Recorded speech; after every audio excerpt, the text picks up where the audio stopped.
Greetings to everyone out there in the No DQ galaxy. Welcome to the No DQ live recap of both AEW Dynamite and NXT on USA. It is November 20th, 2019, and coming up this weekend, we have several WWE events in Chicago, NXT TakeOver, Survivor Series. And then next Wednesday, also in Chicago, we have AEW Dynamite. A lot of build-up for what is to come, but still a very eventful night. Thank you to everyone tuning in, whether it's live in the chat room or on demand. I appreciate your viewership. And if you enjoyed this video, please subscribe if you haven't already. Turn on that notification bell to get the updates as they become available. We kicked off AEW Dynamite. No intro video this time. We just had the pyro right off the bat. And meanwhile, on NXT, Becky Lynch came out to start off the show. I'm really curious to see if NXT finally defeats AEW in viewership this week, since it was made clear on Raw that Raw and Smackdown superstars would be on NXT. Crowd chanted NXT. Becky said it's been a while since she's been able to kick somebody's ass on NXT, but now the fans will not have to wait any longer. She dissed her opponents for Survivor Series. She said Bayley has an old lady haircut, and Bayley destroyed all of her buddies except for the blue-haired one that is holding her back. Crowd started chanting, "Shayna's gonna kill you."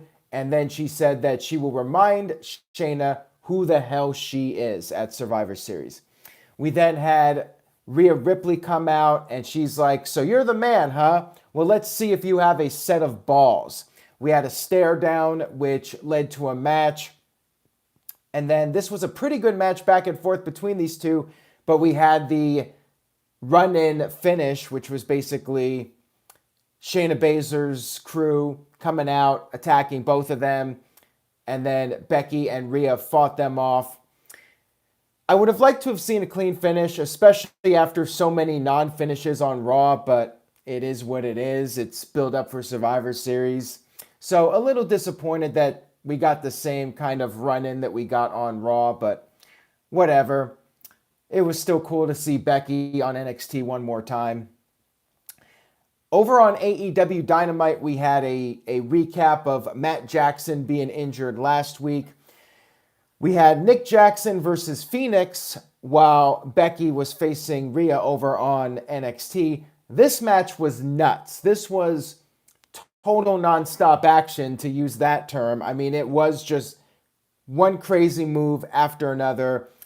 Among the best cruiserweight style matches you will see on television, whether it's WWE or NXT or AEW. These guys were just going all out for this match like it was a pay-per-view match.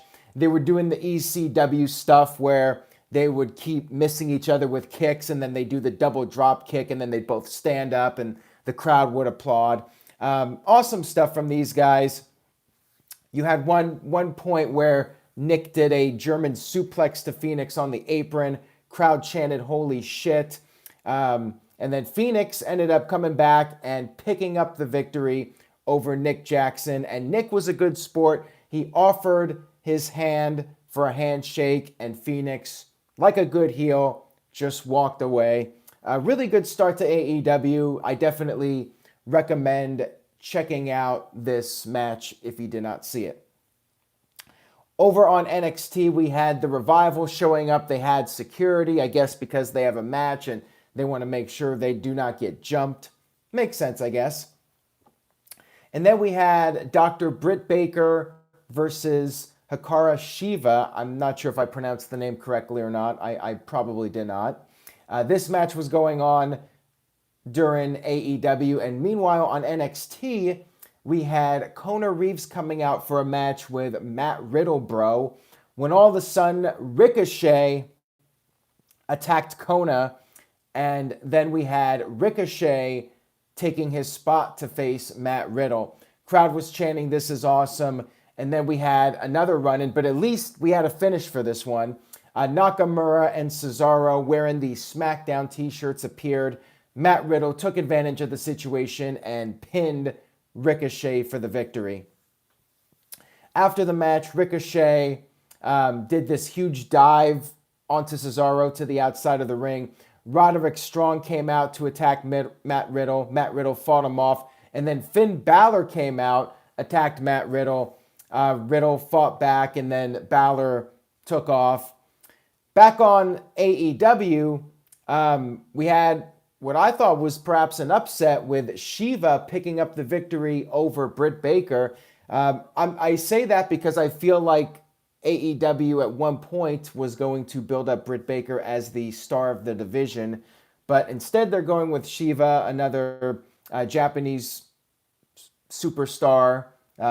Not sure if superstar is the right word to describe her because I really don't know much about her, and I'm guessing the vast majority of casual viewers have no idea who she is. So she picks up this random win over Britt Baker, who at least some casual AEW viewers know who she is. So interesting to see Britt lose here. And then we had a video package to build up the Dark Order. And all I can say is I applaud AEW for trying, but I still do not care about the Dark Order.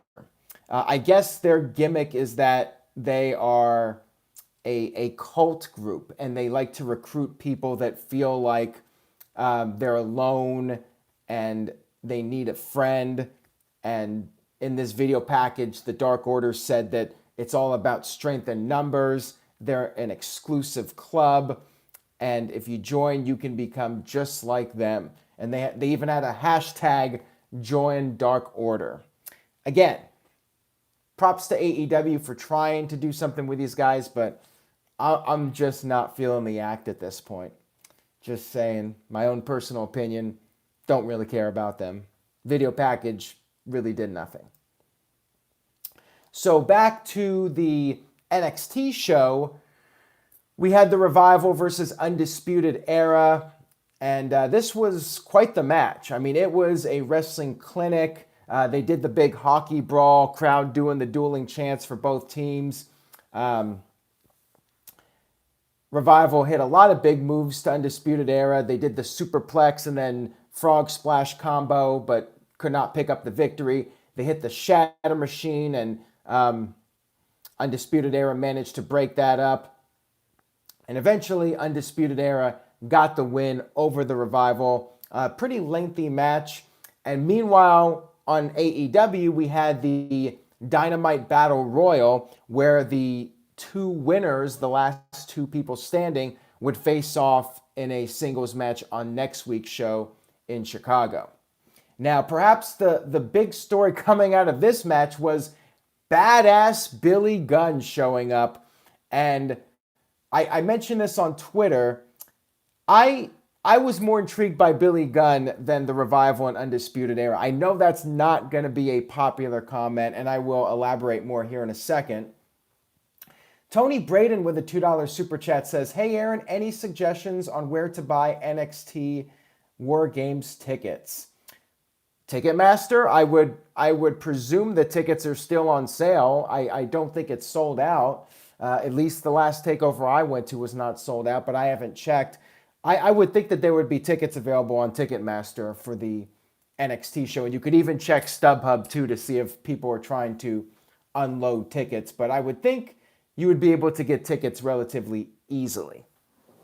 Now, here's my take on Billy Gunn. So I saw some people say, well, if Billy Gunn showed up on Raw, you would say, oh, it's stupid and Billy Gunn's just there to take the spotlight from the younger guys. This was a battle royal and it was a surprise, and I like surprises. And I've said this before, I don't mind legends showing up on any show, whether it's Raw, SmackDown, AEW, if they show up as a surprise and they can help put over the younger talent, which ultimately that's what Billy Gunn did. He was there, but a lot of guys in the match got to do spots with him, and in the end, Billy Gunn did not win the match.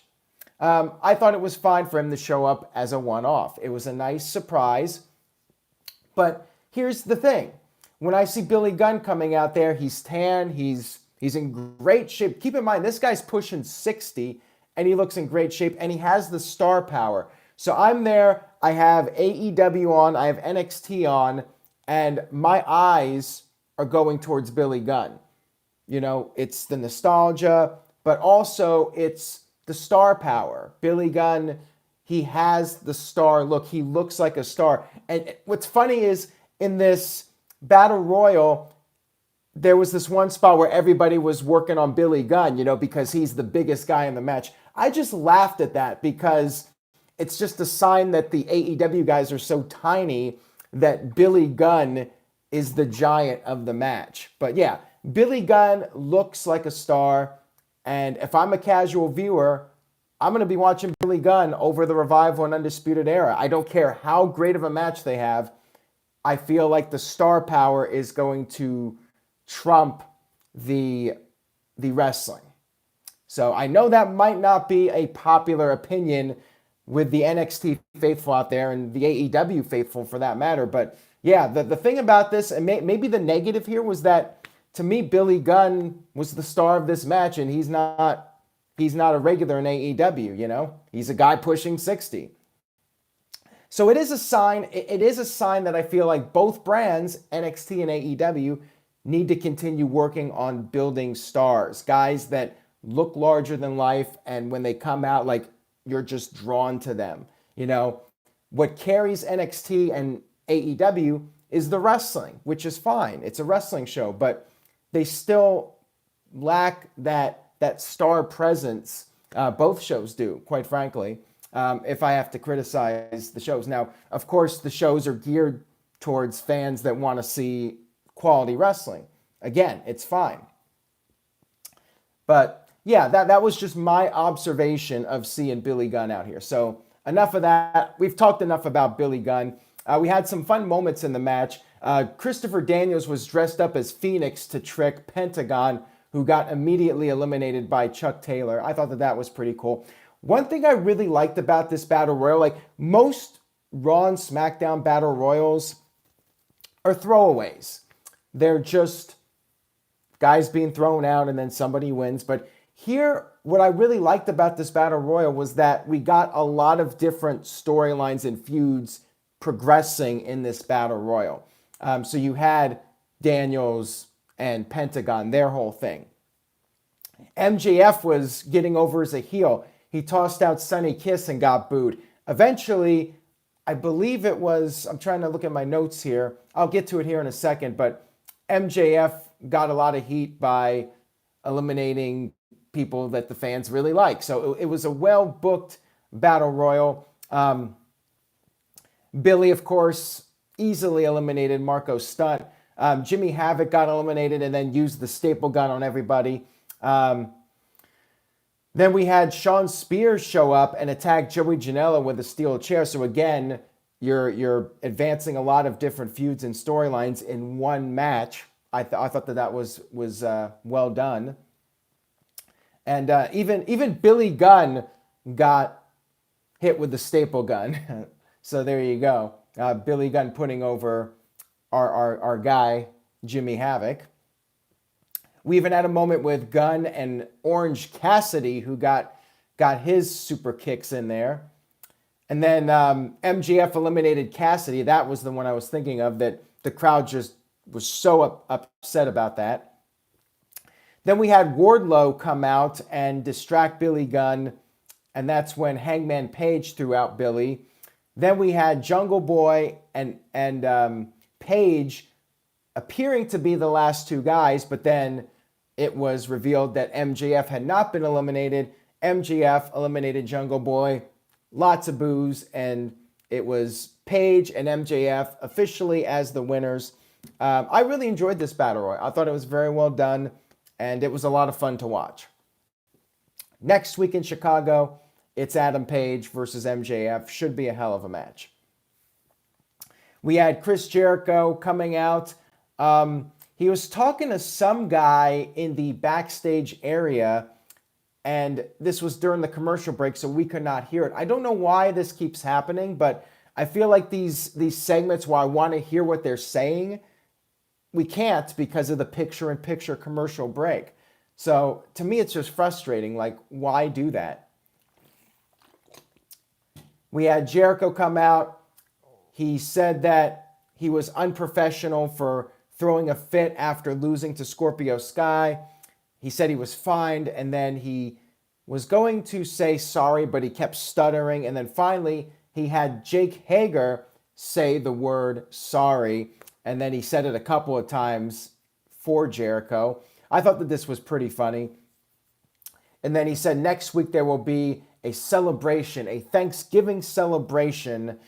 And Jericho said it's not going to take place in Indianapolis, which of course got a lot of heat. Then we had SCU come out. Scorpio Sky reminded Jericho that he gave Jericho his very first loss in AEW. And they were making some jokes about Scorpio Sky's high school crush. Jericho said she put on weight, but then Scorpio responded by saying that he likes big butts. And 1 second here. Tony H with the $2 super chat says, I'm shocked no mention of Cody at all tonight. Yes, thank you for pointing that out. No Cody Rhodes on this show, interestingly enough. But apparently, Cody will be on the show next week in Chicago. So, one thing I thought was really interesting about this segment that I liked was that we had Scorpio Sky and Daniels use reverse psychology on Jericho. Jericho said he would eventually mop the floor with Scorpio Sky, and Daniels was like, well, it's got to be a while. It cannot be next week. Scorpio's got to prepare. He's got to train for it. And Jericho's like, no, it's going to be next week. You're not getting off that easy. And then Scorpio's like, okay, fine. But, it doesn't have to be for the title. I don't deserve the title. I don't deserve an opportunity. And Jericho just got mad at him and said, no, you're going to get a title shot. I'm going to embarrass you in front of the world. So I thought that this was really cool. I thought this was a nice setup for the match for SCU to use the reverse psychology. It was kind of like one of those old Looney Tunes cartoons where Bugs Bunny does the reverse to get Daffy Duck to get shot in the face by Elmer Fudd. So I thought that this was pretty entertaining. And then, of course, Scorpio Sky said he's been waiting for 15 years for the opportunity. We had this huge fight break out. And then Inner Circle came out with handcuffs. And we had a couple guys come out to try to make the save. Jericho hit the Judas effect on Scorpio. And that's when we had the Jurassic Express come out. We had a stare down between Luchasaurus and Jake Hager. I thought that was pretty cool. Hager threw out his watch and acted like he was going to fight, but then took a powder, walked to the back. So good stuff here. Enjoyed it very much. Over on NXT, we had Kaylee Ray defeat a very game Dakota Kai. And after the match, we had Carmella and SmackDown women show up. NXT women came out to make the save. And then we had the Raw women show up. There was this huge brawl between everybody. And then we even had an Io Shirai and Kairi Sane face off. And then Nikki Cross showed up, beat up a bunch of people with a trash can lid, and her music played to end the segment. Back over on AEW, we had Luchasaurus versus Peter Avalon, and you know where this is going. Avalon cut a little promo, called Luchasaurus a fossil, made some sort of Jurassic Park reference, I believe, and then literally 2 moves later, kick, and then that pile driver, tombstone into like a flatliner. Luchasaurus picks up the victory. Quick win over a not-so-game Peter Avalon. Then we had Private Party versus Santana and Ortiz. This match was dedicated to Matt Travis from House of Glory, who unfortunately passed away tragically not too long ago. This match was good in the beginning, but then it pretty much fell apart when there was this referee botch. So the referee was going to count to 3. Private Party had Ortiz in a pinfall position, and the referee counted 1, 2, and then he stopped. and then he turned around and looked outside the ring at Santana. So apparently Santana was supposed to grab the referee and pull the referee out. He did not do that. So the referee counted 2 and then stopped before 3 and got up and started yelling at Santana. Crowd was booing this, and then they pretty much lost interest in the match after this, and it felt like the guys were just not focused on what they were doing. The thing pretty much fell apart at the end. Private Party ended up picking up the win when Nick Jackson came out and got involved. Gin and Juice, Private Party victorious. Sammy Guevara came out, and there was a lot of chaos here. Dustin Rhodes came out, attacked Sammy, grabbed Sammy's phone and shoved it in his face, started recording it in his face. Then over on NXT, we had the Viking Raiders versus the Forgotten Sons, and I forgot his name, whatever his name is now, Gunner, tried to interfere, and then he got kicked out of the match. Viking Raiders picked up the victory. Then we had a Kenny Omega promo, which was kind of strange, I guess. I mean, I get it, but it was a weird promo to me. So he said that he's lost his marbles, and he tracked down the cause of his downfall in recent weeks, and he said it's when he lost to Pac back in Chicago at All Out. He let his guard down, and Moxley picked up the scraps. Now, Omega says he has a chance to get revenge, press the reset button. His path to redemption begins next week when he gets his win back over Pac. And then he went back to doing his bench press, which was only something like 50 pounds. And then I don't even know what that was all about. That was just weird to me. So yeah, I don't know if it was the best promo I've ever seen, but I mean, I get the gist of it. He's trying to make a comeback here, but yeah, I guess he's just crazy. I guess that's the storyline. Tony H with a $2 super chat says, the Darby Allin entrance was one of my favorites so far. Well, let's talk about that. So Darby Allin came out with a Moxley body bag. It actually said Mox on it. And there was a little video to introduce him. He was in this body bag and he was in a mosh pit. Then he came out of the body bag at the ramp, and then he came down the ramp with the skateboard. Moxley came out through the crowd. Both guys have great entrances. I love their entrances. Darby went right after Moxley to kick off the match, and it took a while before the bell actually rang to start the match because they brawled in the crowd. The fans were chanting AEW. They got back in the ring. At some point, I think Moxley's finger got dislocated, and he kept messing with it for the rest of the match. So I think that was legitimate. I think he legitimately dislocated his finger during the match. I could be wrong though, but it looked real. Like it could have been a work, but I feel like it wasn't. Anyways, the referee ended up doing something that I thought, I guess, was a bit silly. I think there was a missed opportunity here. So Moxley put Allin in the body bag and then started stomping him. And I thought that this would have been a cool moment for Darby Allin to do the zombie sit-up like The Undertaker inside the body bag. I thought that would have been a nice little moment there. But instead, the referee started helping him out of the body bag. And of course, the crowd booed this heavily. And to me, this was definitely a missed opportunity. Darby kept coming back.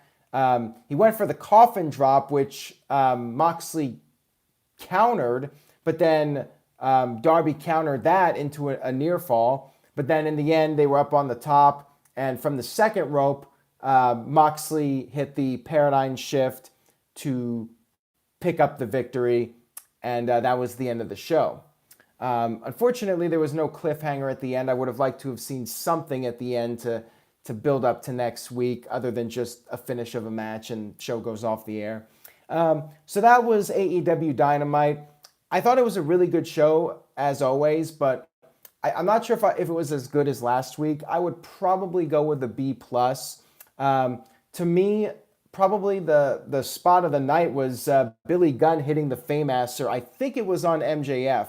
I apologize if it wasn't MJF, but Billy Gunn hit the Fameasser, and who I believe was MJF took this great bump from it. I thought that was awesome. So that was my favorite moment of the night. But also the stuff in the beginning with Nick Jackson and Phoenix. I mean, they had a highlight reel for sure. So you could take your pick of crazy moments from that match. Mike D with a $2 super chat says, who do you think is the fourth member of Team Ciampa? Good question, and apparently we're not going to know till the show. They're going to use that as a cliffhanger, so I like it. And I'll talk more about that when we do the predictions for the video. I don't think it's going to be Triple H. Triple H even said during a conference call today that he has no intentions on wrestling with any of the NXT teams over the weekend. So I don't think that's going to happen unless he's swerving everybody, which I don't know. I would have liked to have seen it. I think I mentioned this a couple weeks ago. I would have liked to have seen Triple H in the War Games match, and then he could be the one that takes the fall, put over the NXT guys. I don't really see a problem with that. I think it would be interesting, but I don't know. I don't think that's going to happen. I would be surprised if he was swerving us. So I give it a B+. Kev Dog gives it a B+. Super Namic with an A-. And it was MJF, by the way, so thank you for that. Good job, MJF. Let's see. Jeremy Dorset gives NXT a B+, and AEW a B, or an A-, I should say. Red Raven Rucker gives it a B, and Chris Mace gives it a B+, and Harley gives AEW a B, and NXT an A-. And George Robbins says 2 A-. All right, so we have one more segment to talk about, which was the main event of NXT, the ladder match, Dominic D versus Adam Cole, baby. We had Mauro Ranallo on commentary says it's been a November to remember for Adam Cole. Nice little ECW reference there. Some big moments in this match. We had a choke slam from Dominic to Cole. Cole got chokeslammed on the ladder. Crowd chanted Mamma Mia. Adam Cole hit this Panama Sunrise from the top of the ladder, which was crazy. And then earlier in the match, Cole had went after the bad knee of Dominic, and that played into the finish of the match. Towards the end of the match, Dominic was selling the knee. And then for some reason, like this, I was shaking my head a little bit at. So Dominic decides to climb the side of the ladder where that other ladder is, a bridge between the ring post and the ladder in the center. So, of course, he chooses to climb on that side. And I'm like, well, we know where this is going. Come on now. So they both climb up to the top of the ladder. And sure enough, Dominic gets knocked off the ladder, falls back, and crashes through that ladder below. It was cool, but, I saw it coming a mile away. As soon as he starts climbing up on that side, it's like, what's going to happen there. And then Adam Cole, of course, wins the ladder match, which I fully expected since it really makes no sense for the baby faces to have the advantage in War Games. The whole psychology there is that the heels always have a 2-on-1 advantage in the War Games. So, yeah, I was never expecting Dominic to win this. Mike D with a $2 super chat says, thoughts on CM Punk last night on Backstage? Off topic, but I will get to that here in a few minutes. So after this finish of the review, I will talk about CM Punk. After the match, we had all the chaos as you would expect to build up Survivor Series. Undisputed Era was coming out to celebrate, but then Smackdown cut off Undisputed Era, and then Raw guys came up from behind Undisputed Era. Everybody started fighting. Drew McIntyre showed up. Claymore to Dominic. And then Keith Lee did this awesome sit-down power bomb to Drew McIntyre. Keith Lee's awesome, but we all know that. And then Keith and Ivar from the Viking Raiders had this stare down, and then the two of them decided to work together, and they both did these simultaneous dives onto everybody on the outside of the ring. And then Seth Rollins, the former Universal Champion, shows up, super kicks Adam Cole, Ciampa comes out, crowd starts chanting, babies here, or daddies here, whatever it is. And then the Red Sea parted with all the guys that were laid out from the dives. They all moved to the side so Ciampa could get in the ring. The crowd started chanting, Seth's not cool. And then we had NXT go off the air. No Roman Reigns. You know, there was a report earlier that Roman Reigns might be on the show. He was not there. Rollins did get a good amount of boos, though, when he came out, although the crowd, of course, did the burn it down because, well, NXT fans just like to chant for anything. So that was NXT. Good build-up for Survivor Series, although I think they've overdone it with the different brands running in and the brawls and everything. Like, it's just a one-trick pony, and they keep doing the same thing. But it was still good. So overall, another strong night, very eventful from both shows, and it was fun trying to go back and forth with both shows. NXT is great as always, and AEW was really solid this week, so good stuff.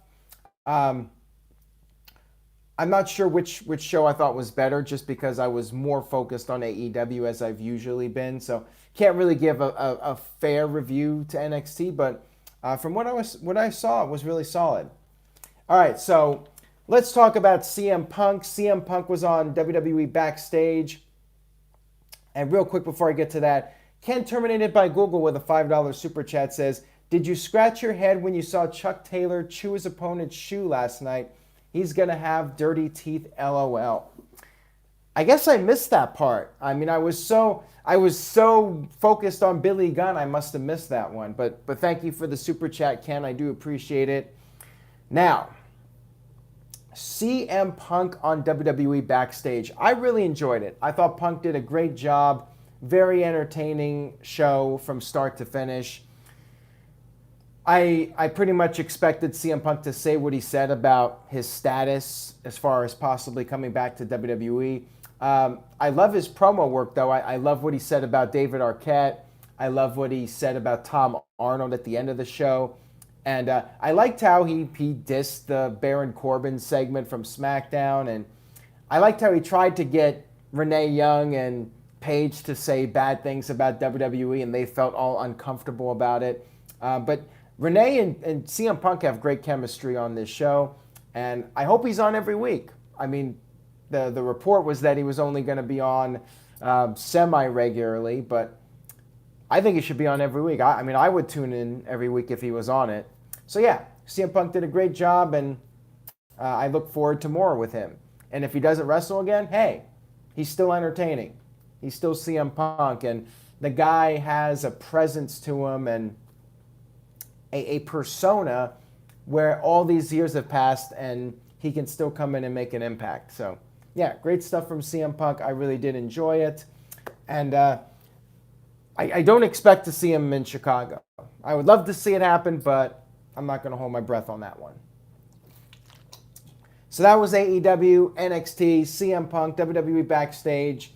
Make sure you stay tuned to NoDQ.com for the very latest. And Ken Terminated by Google with a $5 super chat says, besides a certain controversy, do you think Trevor Murdoch should hit the gym? Murdoch has never been an Adonis, but his beer belly is very distracting. He could do whatever he wants. I mean, he's got that old-time wrestler look. I mean, the beer belly thing kind of reminds me of like Dick Murdoch or Harley Race, or, you know, he's like a throwback to one of those 70s wrestlers. He always looked like that. And I mean, he was in WWE for a couple of years, but he just didn't have the mainstream look. And I don't think he really wants to do that. So he's just going to do his thing. And you know what? It's something different. So more power to him. See what I did there? And Jim Cornette. How about Jim Cornette resigning from NWA?